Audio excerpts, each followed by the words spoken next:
Assalamualaikum warahmatullahi wabarakatuh. Alhamdulillah wa syukurillah wa la hawla wa la quwwata illa billah. Alhamdulillahilladzi anzala sakinata fi qulubil mu'minin liyazdadu imana ma'a imanihim. Alhamdulillahilladzi fa'alafa baina qulubina fa asbahna bi ni'matihi ikhwana. Asyhadu an la ilaha illallah wahdahu la syarika lah wa asyhadu anna Muhammadan abduhu wa rasuluhu la nabiyya ba'da. Allahumma salli wa sallim ala nabiyyina Muhammadin wa ala alihi wa sahbihi ajma'in. Qala Allah Ta'ala fil Qur'anil Karim, a'udzu billahi minasy syaithanir rajim. Bismillahirrahmanirrahim. Bal tu'thiruna al-hayatad dunya. Wa qala Nabi sallallahu alaihi wasallam, akhlis ala ma yanfa'uka wasta'in billah wa la ta'jas. Bapak dan Ibu jamaah Masjid Al-Barakah yang mudah-mudahan dari mulai awal Ramadannya sampai hari ini dalam keberkahan Allah Subhanahu wa Ta'ala. Dan mudah-mudahan Bapak dan Ibu pun juga saya telah merasakan banyak keberkahan di bulan suci Ramadan. Karena Sayyidina Ali bin Abi Thalib radhiyallahu pernah mengatakan, jika kalimat itu berasal dari Rasulullah SAW, maka kalimat itu adalah kalimat yang paling baik, kalimat yang paling benar, dan kalimat yang paling takwa. Dan di antara banyaknya kalimat Rasulullah SAW itu adalah qad ja'akum syahrul Ramadan syahrul mubarak. Sesungguhnya telah datang kepada kita semua satu bulan sebut dengan bulan suci Ramadan, yang dimana di bulan itu Allah banyak memberikan keberkahan.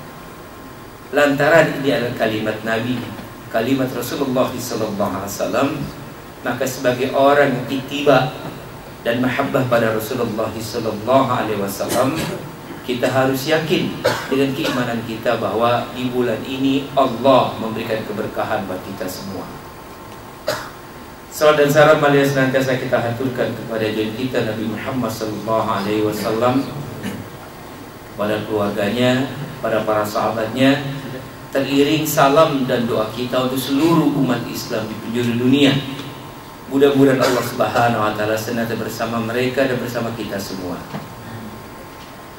Jamaah yang berbahagia, saya sekali lagi mengutip kalimat Sayyidina Ali bin Abi Thalib radhiyallahu anhu. Dalam satu tulisan dalam kitab Sahih Bukhari, ada kalimat Sayyidina Ali dikutip. Bunyi adalah, artahalat dunya mudbiratan wartahalat akhirah muqbilatan. Kalau bapak yang ngerti bahasa ini pasti paham. Tapi kelihatan wajah-wajahnya kelihatannya meraba-raba. Kira-kira apa nih artinya? Sayyidina Ali bin Abi Thalib mengatakan, dunia itu semakin menjauh, akhirat semakin mendekat.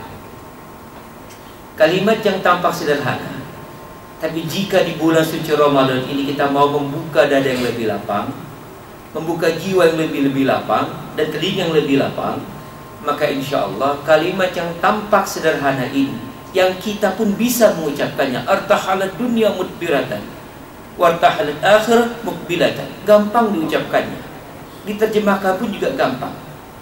Tapi tidaklah bagi orang-orang yang jiwanya begitu sangat lapang, hatinya begitu sangat lapang, dengan pendengaran begitu sangat lapang. Karena kalimat ini sangat menghujam hati dan jiwa yang selama ini terlalu larut dalam urusan-urusan sibuknya, yang nampak besar pada kesuksesannya, namun rapuh jiwa dan dada mereka. Ketika Abu Dzar Al-Ghifari ditanya oleh Rasulullah SAW, sebagaimana hadis riwayat Ibnu Hibban, Abu Dzar ditanya, ya Aba Dzar, atara kasratil mal huwal ghina? Wahai Abu Dzar, apakah orang yang banyak harta itu adalah orang kaya? Qala, Abu Dzar mengatakan, na'am, iya. Lalu Rasul kembali bertanya, wa tarakilatil mal wal faqr? Na'am ya Rasulullah. Apakah orang yang sedikit harta itu adalah orang yang fakir? Betul ya Rasulullah. Lalu kemudian Rasul menjelaskan apa makna kaya dan makna fakir itu. Al-ghina ghinal qalb, al-ghina ghinal qalb, al-faqr faqrul qalb. Yang disebut dengan orang kaya itu adalah orang yang hatinya kaya, dan orang fakir itu adalah yang fakir hatinya. Ulama memberikan makna adalah orang kaya itu bukan diukur dari tebal tipisnya dompet, dingin atau tidaknya AC dalam mobilnya, besar atau tidak ruangan rumahnya. Tapi dalam ajaran syariat ini, dan Rasul mengatakan ukuran kekayaan itu adalah sejauh mana hatinya dan jiwanya ini bisa menerima apapun yang diberikan Allah Subhanahu wa Ta'ala. Dan itu baru disebut sebagai orang kaya. Sedangkan orang yang miskin itu adalah orang yang selalu saja merasa kurang dari apa yang Allah berikan kepadanya. Maka pantaslah kemudian Rasul juga menambah dalam hadis yang lainnya, qad aflaha man aslama, sungguh beruntunglah orang-orang muslim, wa ruziqa kafafan, yang Allah cukupkan rezekinya. Pun pemaknaan hadis ini bukan berarti kemudian menjadi orang yang miskin. Kalau Bapak punya uang bisa beli villa, silakan. Bapak punya uang beli apartemen juga silakan. Yang jadi persoalan adalah jangan kau jadikan villa dan apartemen itu sebagai standar kekayaan. Kita kalau masuk mall, Pak, nggak ngeluarin handphone, orang pede kayaknya. Kayaknya seolah-olah kalau masuk mall harus keluarin handphone, biar security tahu, yang datang ini orang kaya. Kalau kita masuk mall, rasanya kalau baju nggak bagus agak kurang pede, nanti khawatir diusir. Apalagi lo pakai sandal jepit. Tapi hebatnya kalau orang asing masuk ke mall pakai baju yang kurang bagus, karena mungkin dia wisatawan, pakai sandal jepit masuknya satpam hormat. Tapi kalau orang Indonesia pakai baju kurang bagus, sandal jepit, satpam marah. Aneh banget. Rupanya kita perlu bule dulu, Pak, baru masuk mall enak gitu. Tapi kan sesungguhnya itu bukan standar ukuran kita. Oleh karena itu, muslim yang baik adalah standar ukurannya adalah syariah dan sunnah Rasulullah SAW. Nah, oleh karena itulah kita disadarkan oleh Sayyidina Ali bin Abi Thalib, dunia itu terlalu menjauh, tapi akhirat semakin dekat. Tapi lantaran kesibukan kita pada urusan-urusan kita, atau mungkin kesuksesan kita anggap ini sebagai sebuah kemuliaan, tapi kita rapuh dan tidak bisa menikmatinya. Betapa kemarin saya baca berita, hampir 20% penghasilan orang di Jakarta habis buat beli bensin. Mudah betul mereka uang beli bensin, tapi berinfak beratnya luar biasa. Orang kaya sama orang miskin sama, Pak, kalau masalah infak. Tromol lewat, orang miskin lewat, orang kaya juga lewat. Karena kalau urusan sholat, orang jarang bawa duit. Datang penuh keikhlasan, dompet taruh di meja kantor sebagai tanda keikhlasan. Kalau masuk masjid nggak boleh bermegah-megah. Lalu dompet taruh di laci, dikunci, dia turun ke bawah sholat. Tromol lewat semua, lewat semua. Karena hadir ke masjid bukan bawa uang, tapi bawa ikhlas. Makanya takjilnya korma melulu. Jadi saya lihat pas datang udah korma aja. Tidak sekarang buka puasa. Ternyata buat nanti maghrib. Nah, kita disadarkan kita punya banyak apa yang kita anggap sebagai kenikmatan, entah posisi, entah harta, entah apapun. Ternyata terkadang kita tidak bisa menikmatinya. Bapak tinggal di Jakarta, maaf, Bapak kerja di Jakarta, entah tinggal di mana, mungkin di Cibubur, mungkin juga di Jonggol, mungkin dimanapun, silahkan Bapak tinggal, tapi kerja di Jakarta. Karena jauhnya letak rumah kita dengan gedung ini, kita terpaksa berangkat subuh-subuh buta. Pada saat itu anak sedang tidur. Dan konsekuensinya karena Jakarta macet, Bapak pulang malam hari, anak sudah tidur. Seolah-olah anak kita sudah mati dalam kehidupan kita. Berangkat tidur, pulang tidur dari Senin sampai Jumat, dan malamnya hari Sabtunya gantian bapak yang mati karena bapak tidur, capek habis kerja dari Senin sampai Jumat. Bapak dengan keyakinan mengatakan, saya bekerja ini demi anak, karena saya sama anak. Tapi terkadang jerih payah kita dari subuh ketemu malam, anak tumbuh dan besar tidak sesuai harapan. Kecilnya menggemaskan, ketika masa akil balik mulai mencemaskan. Kita mulai pusing lihat anak-anak kita. Kerja banting tulang anak susah disuruh, bangun sahur pun juga susah, bahkan makannya nangis karena gak cocok dengan seleranya. Ternyata terkadang jerih payah kita tidak berbalas pada apa yang menjadi indah di mata kita atas cinta kita pada anak dan keluarga. Kita miliki rumah yang bagus, kita gak betah tinggal di dalamnya, pergi terus keluar kota ke rumah orang dan bayar lagi. Terkadang apa kita miliki atas nama cinta dan kemuliaan itu tidak mampu membagikan kita. Dan malangnya, di tengah kita tidak menikmati itu, usia kita semakin bertambah, tapi umur kehidupan kita semakin berkurang. Dan inilah yang diingatkan oleh Ali bin Abi Thalib radhiyallahu anhu. Dunia itu semakin menjauh dan akhirat itu semakin dekat. Maka patutlah kiranya baginda Rasulullah SAW, sebagaimana disampaikan oleh Al-Bara radhiyallahu anhu, ketika mereka berada di sebuah tanah perkuburan, lalu kemudian mereka melihat Rasulullah SAW, Nabi Muhammad SAW, tampak meneteskan air mata, dan sampai air matanya itu membasahi tanah perkuburan itu. Di tengah tangisan air matanya, Rasulullah bersabda, "Ya ikhwani, ya ikhwani, wahai saudara-saudaraku, limithli hadza, bahkan hanya seperti ini, apa itu kuburan atau kematian, fa'idu, persiapkanlah." Allahu Akbar. Kita disadarkan.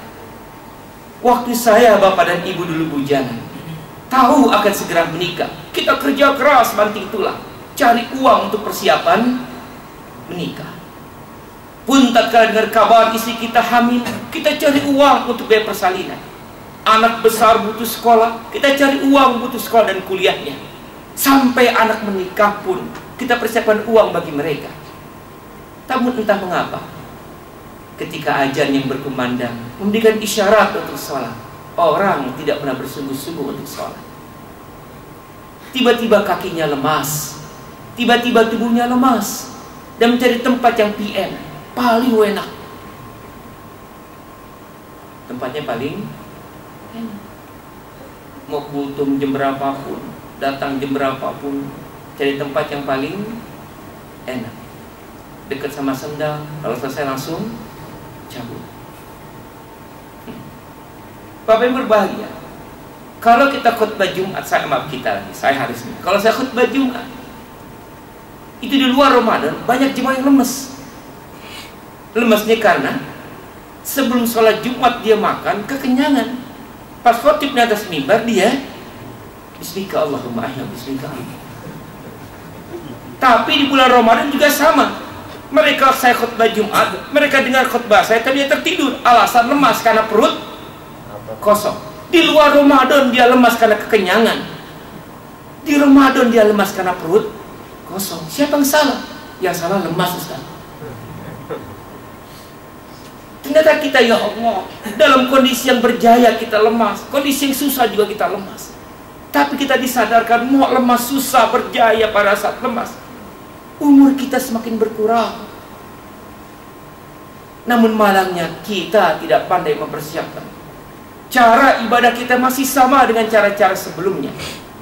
Bahkan malamnya Imam Qurtubi mengatakan, walau mereka berpuasa, mereka masih saja berbuat dosa. Lantaran karena kebiasaan buruk sebelum Ramadan tidak berusaha mereka kurangi. Dosa-dosa yang berhimpun sebelum Ramadan belum mereka minta ampun pada Allah Subhanahu wa ta'ala. Maka ketika kebiasaan sebelum Ramadan itu masih melekat pada jiwa dan badan mereka, maka tak layaklah kemudian akhirnya pada saat Ramadan pun kembali terulang dan terus terulang. Maka apa terjadi? Celakalah orang, kata Rasulullah SAW, yang dia masuk di bulan suci Ramadan, lalu kemudian melalui bulan suci Ramadan, namun tidak mendapatkan pengampunan dari Allah Subhanahu wa Ta'ala. Dan sekali lagi kalimat Sayyidina Ali bin Abi Thalib menyadarkan jiwa-jiwa ini, menyadarkan hati-hati ini. Ya Allah, kami ini bukan Ramadan yang pertama, entah untuk sekian kalinya. Namun adakah di atas Ramadan itu Engkau telah mengampuni dosa, Engkau telah jadi kami orang bertakwa, dan Engkau masukkan kami ke dalam surga. Pertanyaan ini harusnya banyak melekat di bulan suci Ramadan. Bukan pertanyaan buka makan apa, sahur dengan menu apa, lebaran corak bajunya apa, sepatunya merek apa. Tapi pertanyaannya adalah, adakah dari Ramadan yang kami lalui itu sudah menghapuskan dosa, menjadikan kami orang yang bertakwa, lalu kemudian bisa menghantarkan masuk surga? Karena sesuai dengan janji Allah, wasari'u ila maghfiratin min rabbikum wa jannatin arduhas samawati wal ard uiddat lil muttaqin. Bersegeralah minta ampun kepada Allah, karena Allah telah sediakan surga seluas langit dan bumi. Bagi siapa? Bagi orang-orang yang bertakwa. Bukankah taklil atau alasan mengapa Allah mewajibkan berpuasa adalah ya ayyuhalladzina amanu kutiba alaikumusiyam kama kutiba alal ladzina min qablikum la'allakum tattaqun. Lantaran kita berpuasa ini, taklilnya adalah mudah-mudahan kita masuk surga. Namun persoalannya adalah, Imam Syafi'i rahimahullah dalam kitab puasanya mengatakan, ada satu tulisan beliau mengatakan, ada orang yang beriman namun jahil makdzur. Beriman tapi jahil makdzur. Tahu apa artinya, Pak? Artinya bodoh tapi dimaafkan. Bahasa kasarnya goblok tapi dimaklumi. Bahasa agak sopannya kurang cerdas, tapi ya dihargai dikit lah, biar kita nggak menyakiti hati perasaan. Kita sering berpuasa, tapi salah memakai puasa. Hampir-hampir saja semua anak kita ditanya, nah apa itu puasa? Menahan lapar sampai kapan? Mulai subuh sampai maghrib. Kalau itu melekat di kepala anak kita, itu perkataan yang salah. Puasa itu bukan dari subuh sampai maghrib. Ada yang tahu? Yang tahu boleh pulang. Ada yang tahu apa makna puasa secara syariat? Kalau orang al-barokah orangnya nggak sombong, nggak boleh mendahului ustaz, nggak boleh begitu ustaz. Kami ini jamaah harus letaknya rendah hati. Biarkan ustaz yang berilmu yang menyampaikan. Subhanallah. Bapak dan Ibu, Imam Syafi'i rahimahullah mengatakan bahwa hakikat puasa syariat itu adalah menahan segala sesuatu yang membatalkan, mulai dari terbitnya fajar sampai terbenamnya matahari pada waktu tertentu yang disertai dengan niat.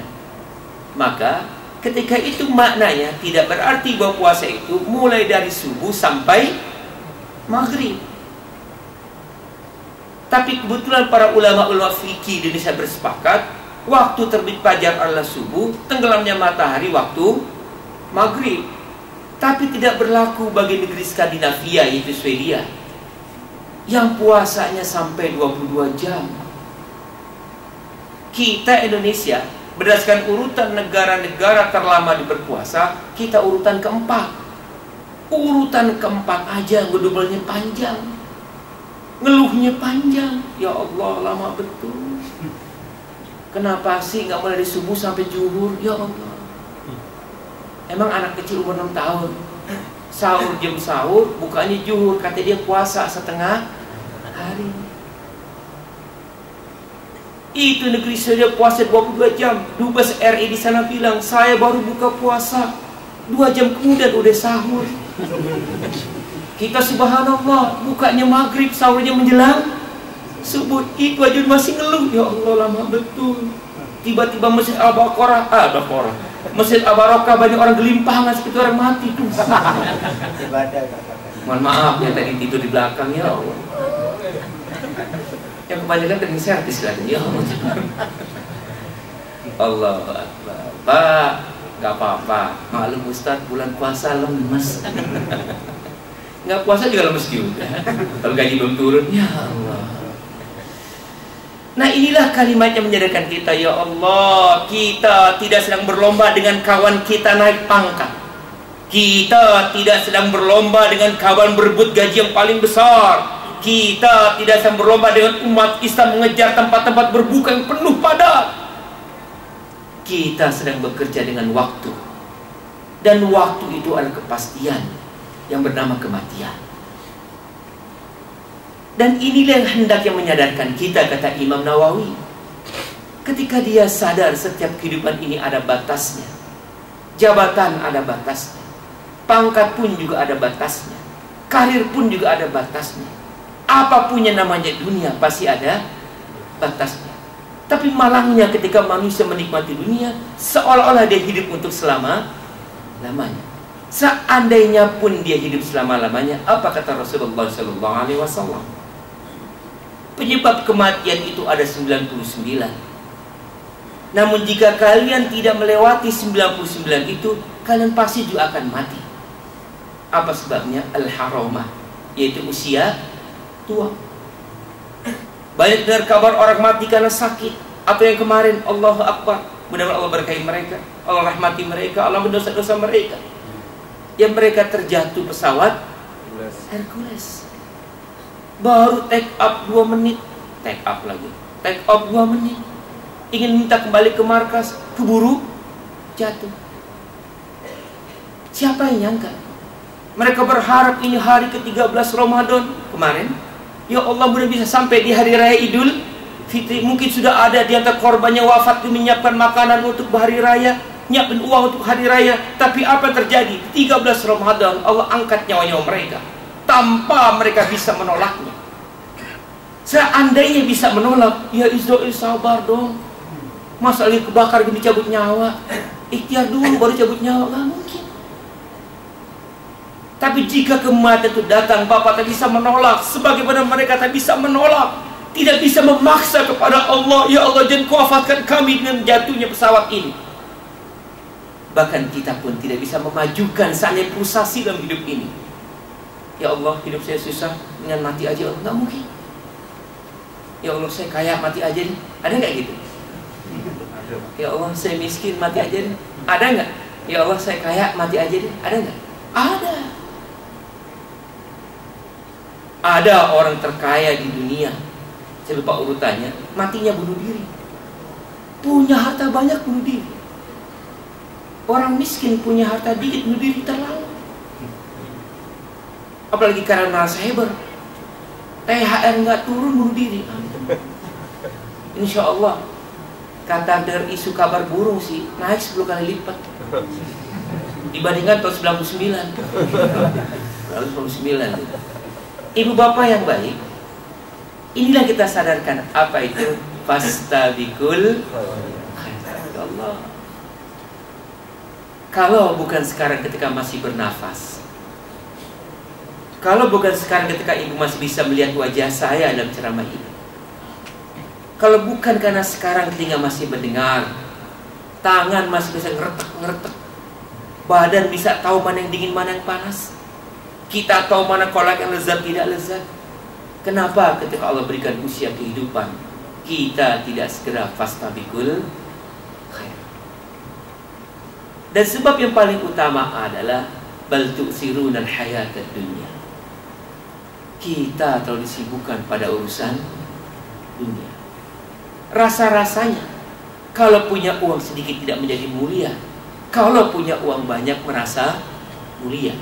Rasa-rasanya kalau penghasilan kita besar kita terhormat, kalau penghasilan rendah kita terhina. Rasa-rasanya kalau pangkat, karir, posisi masih begini terus, kapan majunya? Dan kalau tidak punya pangkat akan hina selama-lamanya. Tapi apakah rasa-rasanya itu adalah benar? Oleh sebab itu manusia tidak boleh berasa-rasa dengan akal-akalnya, walaupun akalnya cerdas luar biasa. Tapi hendaklah rasa dan akalnya ikuti tuntunan syariat. Bal tu'thiruna al-hayatad dunya wal akhiratu khairu wa abqa. Inna hadza la fi suhufil ula suhufi Ibrahim wa Musa. Surat apa itu, Pak? Surat apa, Pak? Subhanallah. Itu setiap witir dibaca tuh. Kalau kita naik mobil, motor ada masjid, Sabbihisma rabbikal a'la. Udah witir. Subhanallah. Kemarin saya ceramah di sebuah perusahaan, nggak boleh sebutin karena siaran langsung. Nanti ada di YouTube. Itu presiden terkenal nanya, Ustaz, di Surabaya katanya ada sholat tarawih 23 rakaat, waktunya 7 menit. Wah, kalau itu kedengar tuh Indonesia, orang pergi ke Surabaya. 23 menit 7 menit. 23 rakaat 7 menit. Mau, Pak? Insya Allah maulah. So nanti wisata ke sana. Kan pengen tahu gimana cara bacanya. Saya bilang, saya tidak tahu. Saya tidak penting masalah-masalah itu. Yang terpenting buat saya adalah yang penting umat Islam selama Ramadan rajin menegakkan sholat. Selama sholatnya karena Allah. Man qama Ramadana imanan wa ihtisaban ghufira lahu ma taqaddama min dhanbi. Saya tidak persoalkan 23 7 menit, 23 2 jam, 11 menit 5 menit, 11 rakaat 5 menit, 11 rakaat 24 jam, terserah. Yang terpenting ada mereka mau menegakkan salat. Nanti urusan terima atau terimanya diserahkan kepada Allah. Jikapun mereka ada salah, kita akan mentausiah dengan cara baik, karena mereka juga saudara kita sesama umat Islam. Yuk kita lanjutkan. Imam Ar-Razi menjelaskan makna surat ini tentang kenapa manusia lebih cinta dunia, padahal dunia itu tidak jauh lebih baik dibandingkan akhirat. Sehingga Allah mengatakan, bal tu'thiruna al-hayatad dunya wal akhiratu khairu wa abqa. Pertama sebabnya adalah karena sifat dunia itu meninggalkan dan sifat akhirat itu mengajak. Maaf, walaupun direkam dalam video, nanti YouTube dia dengan omongan saya. Bapak bangga makan di restoran mewah. Oh, kemarin saya iftar, buka puasa di restoran mewah. Kami makan berlima, habis sampai 6 juta. Bangga. Yang satu, Ustaz, saya cuma iftar di warteg doang, Ustaz. Cuma nasi orek 8.000, sama es manis 11.000. Yang satu berbangga dengan iftarnya, yang satu merasa malu makan dengan orek saja. Coba tanya, kalau nanti pagi jadi apa itu? Mikir, 6 juta pagi jadi apa? Ada mau jawab? Yang Ustaz lagi lapar, Ustaz. Pagi jadi apa? Yang makan warteg pagi jadi apa? Sama kan? Sama. Tidak ada perpisahan di toilet atas nama mewah. Selamat tinggal 6 juta. Selamat tinggal 10.000. Itulah dunia yang ujung-ujungnya semua menjadi hina. Bahkan kita tidak mau melihatnya. Hai para penzina. Para penzina, mana penzina sih? Yang masih suka berzina. Engkau puaskan nafsu dengan cara berzina, tapi engkau jijik melihat apa yang keluar dari kedua kemaluan kalian. Engkau merasa terpuaskan di atas maksiat, tapi engkau jijik melihat apa yang engkau keluarkan. Dunia. Bapak punya mobil yang hebat, rumah yang hebat, penghasilan yang hebat, rumah yang hebat, di bawahkah? Bahkan batu akik yang bapak cat setiap hari, digosok-gosok setiap saat, nggak dibawa ke alam kubur. Mama, nanti kalau papa wafat, tolong batu akik bapak yang bacaan lumut masukin ya. Mohon maaf ya punya batu, ya mohon maaf. Kadang-kadang nggak bawa batu lemas gitu. Mama, batu bapak ada di rumah, mah. Iya, papa lemas nggak pakai batu akik. Astagfirullah. Kalau ibu buat balikan, kalau bapak batu akik, ibu handphone. Nggak bawa handphone, rasa hilang dunia. Aduh, handphone saya kemana hilang dunia. 1 hari nggak pegang handphone, nyanyun dia. Kenapa? Puasa? Bukan. Kenapa? Handphone nggak ke bawah. Astagfirullahaladzim. Orang penting betul rasanya. Padahal nggak ada kerjaan, cuma main game, Facebook, update status. Lagi kultum nih, cekret ya Allah. bersama Ustaz Agus, difoto buat Facebook. Pak, kan dunia begitu. Tapi kalau bapak rajin sholat, Allah, ibu rajin ibadah, bapak rajin sedekah, ibu rajin baca Quran, apa yang ikut? Anak-anak kita insya Allah ikut jadi anak yang soleh dan soleha. Ketika ayah yang soleh masuk surga, istri yang soleh pun masuk surga, dan anak-anaknya masuk surga. Justru ketika kita mengejar akhirat dalam hidup kita, kebahagiaan di dunia dan harta, kekayaan enak di dunia, tapi kebawa sampai ke surga. Karena harta dan kedudukan itu dipakai untuk jalan Allah menuju kampung akhirat. Allah mengatakan, Jannatu Aden yadkhulunaha wa man salaha min abaihim wa azwajihim wa dzurriyyatihim. Ini surga Aden yang Allah masukkan ke dalamnya orang-orang yang soleh. Siapa mereka? Abaihim, bapak-bapak mereka. Wa azwajihim, pasangan-pasangan mereka atau istri-istri mereka. Wa dzurriyyatihim, dan keturunan-keturunan mereka. Allah. Jika bapak jadi orang pengejar akhirat, ibu pengejar akhirat, subhanallah, istri ikut ke surga, anak ikut ke surga. Di rumah bahagia, rumah yang sejuk, mobil yang bagus, pakaian yang bagus, indah dunianya, tapi juga indah akhiratnya, subhanallah. Tapi malangnya, bal tu'sirunal hayatad dunya. Dunia telah membutakan kita, dan baru nanti pas usia tua taubatan nasuha. Kalau sampai pada usia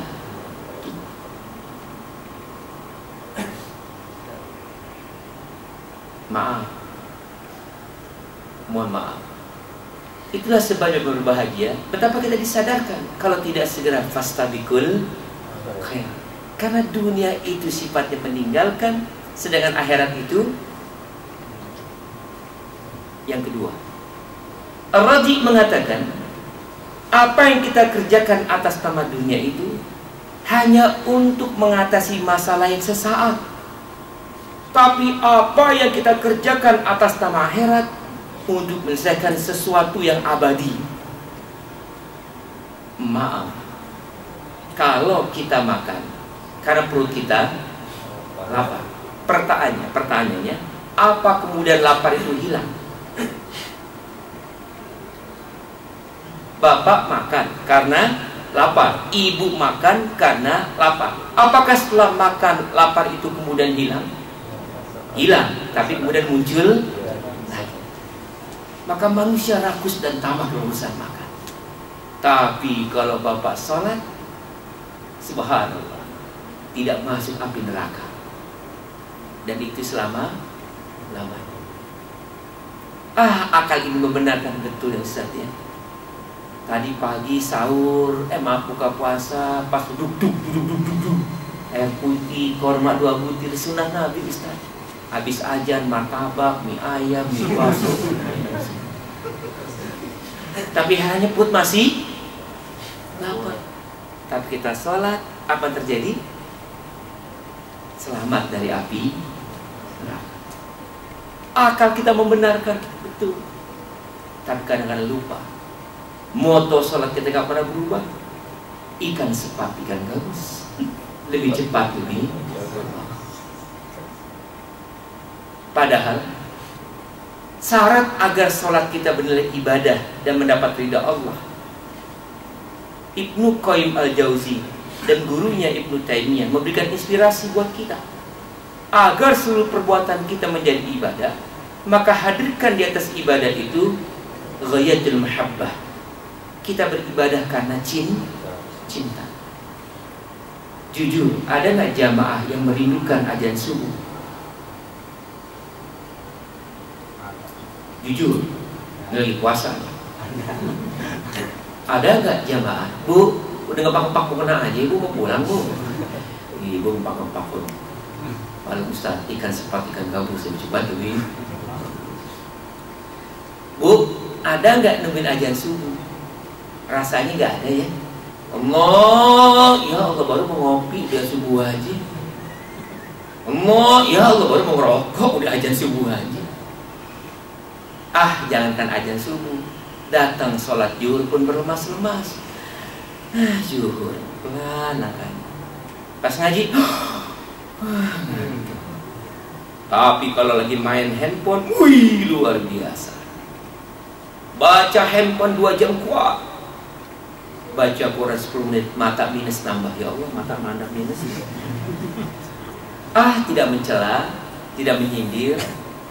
Kita yang paling tahu kondisi jiwa kita. Tapi ini adalah fakta yang tidak bisa pungkiri. Mana si Ridwan? Temuin ke meja saya. Bos yang manggil, siap bos. Sing. Allahu Akbar. Ah, baru aja belum komat. Astagfirullahaladzim. Pas imam udah Assalamualaikum warahmatullah. Salah sendiri nggak apa-apa, cuma beda 27 derajat. Allah Akbar. Tapi hebatnya doanya sambil menangis. Rabbana atina fid dunya. Sholatnya lama. Dikabulin nggak sih? Mikir sendiri deh. Dengerin YouTube, dengerin sendiri. Mana mungkin dia menangis habis-habisan. Astagfirullahaladzim. Tapi sholatnya lemas. Sholat tidak bawa kerinduan. Puasanya pun tidak bawa kerinduan.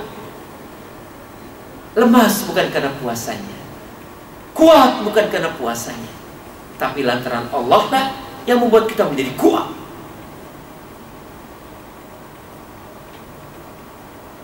Satu kurang 10. Tinggal 5 menit lagi. Karena sahabat saya bilang, Ustaz ceramahnya 1 kurang 5 selesai. Sudah. Lanjut atau 5 menit lagi? 2 menit lagi aja sana.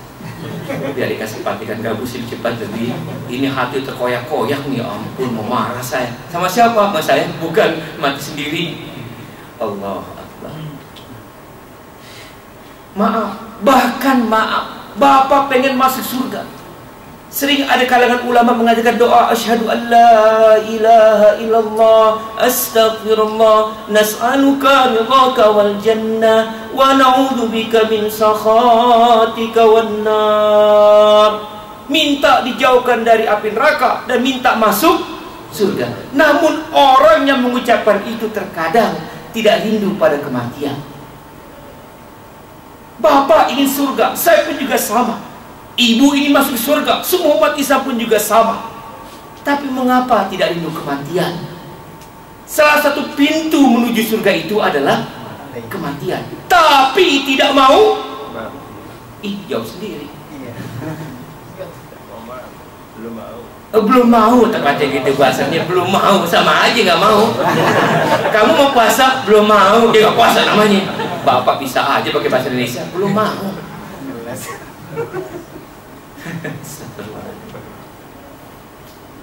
Hati saya Ustaz, sakit tadi saya. Ini ceramah ini pusing kepala saya ini. Nggak tidur sekali Anda. Allahu Akbar. Bapak astagfirullahaladzim, nas'aluka ridhaka wal jannah wa na'udzubika min sakhatika wan nar. Yang sing berzikir astagfirullah rabban baraya, nangis-nangis minta ampun sama Allah agar masuk. Ditanya mau mati, mikir Pak. Astagfirullah. Bukan persoalan matinya Pak, bukan. Kita memang takut mati, tapi mati pasti akan datang. Tapi persoalan pokoknya adalah justru lantaran kematian itu kita hidup bersemangat. Apa bersemangatnya? Kalau nggak berbuat kalau nggak berbuat baik, bagaimana mungkin husnul khotimah? Oh sadar saya mau mati, saya akan berbuat baik.